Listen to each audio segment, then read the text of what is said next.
আমরা নতুন একটি দরখাস্ত আজকে নির্বাচন কমিশনে জমা দিয়েছি যে শাপলাকে আগে এই প্রতীক হিসেবে তালিকায় অন্তর্ভুক্ত করা এবং জাতীয় নাগরিক পার্টি যদি নিবন্ধনের শর্ত পূরণ করতে পারে এবং নিবন্ধন দেওয়ার ব্যাপারে ইতিবাচক সিদ্ধান্ত গ্রহণ করে তখন যেন আমাদেরকে এটি বরাদ্দ দেওয়া হয়। আচ্ছা, কমিশন এটা যেটা হয় যে যখন একটা দরখাস্ত দেওয়া হয় কমিশন এই দরখাস্তটা গ্রহণ করেন এবং তারা এটা বিবেচনার আশ্বাস দিয়েছেন আমাদের। আপনি তো তিনটা প্রতীক চেয়েছিলেন, অপশন দিয়েছিলেন। আচ্ছা, এটার ব্যাখ্যা হলো তিনটা প্রতীক আসলে আমরা চাইনি। আপনারা যেটা দেখবেন যে নির্বাচন কমিশনের যে একটা প্রেসক্রাইব ফর্ম ছিল সেখানে দফা 6-এ উল্লেখ করা ছিল যে আপনারা দল হিসাবে কোন প্রতীক আপনাদের বরাবরে সংরক্ষণের জন্য আবেদন করেন। সেখানে আমরা শাপলাকে আবেদন করেছিলাম। আমরা আরও অপশন হিসাবে দ্বিতীয় এবং তৃতীয় আরও 2টা অপশন দিয়েছিলাম, কিন্তু শুরু থেকেই আমাদের প্রধান এবং একমাত্র লক্ষ্যই ছিল শাপলাকে প্রতীক হিসাবে আমাদের পক্ষে সংরক্ষিত রাখা যেন হয় সেটির ব্যবস্থা করা।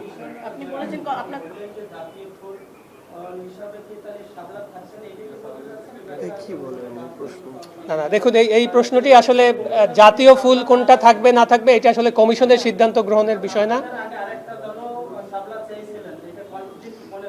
জি, এই প্রশ্নটি আপনি আমাকে করতে পারেন।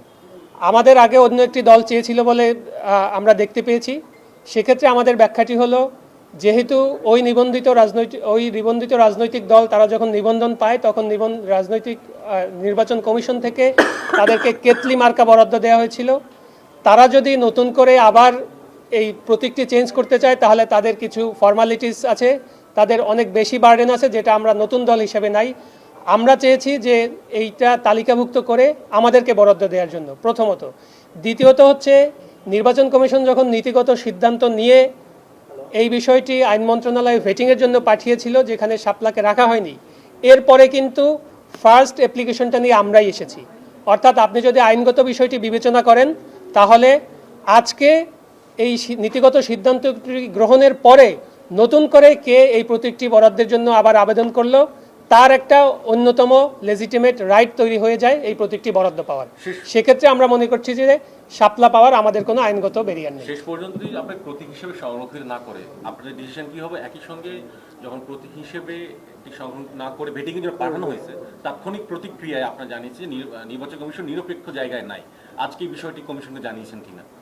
আচ্ছা, নির্বাচন কমিশন তো একটা সাংবিধানিক প্রতিষ্ঠান, আপনারা জানেন। আমরা কখনোই কোনো প্রতিষ্ঠানকে চ্যালেঞ্জ করি না। আমরা প্রতিষ্ঠানের কাজগুলোকে সবসময় চ্যালেঞ্জের ভিতরে রাখতে চাই এবং এটা একটা গণতান্ত্রিক পরিবেশে এটা একটা জবাবদিহিতারও জায়গা যে কোনো সময় যে কোনো সাংবিধানিক প্রতিষ্ঠান বা যে কোনো বিধিবদ্ধ প্রতিষ্ঠানকে একটা জবাবদিহিতার মধ্যে রাখতে হয়।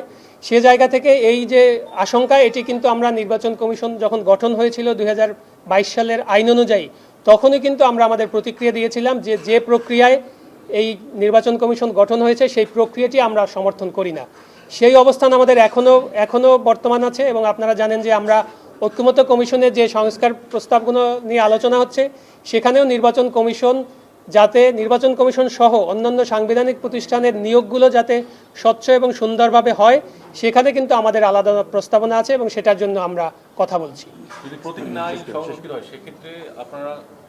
না, এটি আমরা আশাবাদী যে আমরা যে আইনি ব্যাখ্যাগুলো দিয়েছি এগুলো কমিশন বিবেচনা করবেন এবং এখন যে পরিস্থিতি দাঁড়িয়েছে যে আমাদের এই আজকের দরখাস্তের পরে কমিশন এটা যদি না করে তাহলে আমাদের চেয়েও ভালো আইনি ব্যাখ্যা তাদেরকে দিয়ে জনগণকে কনভিন্স করতে হবে। Thank you.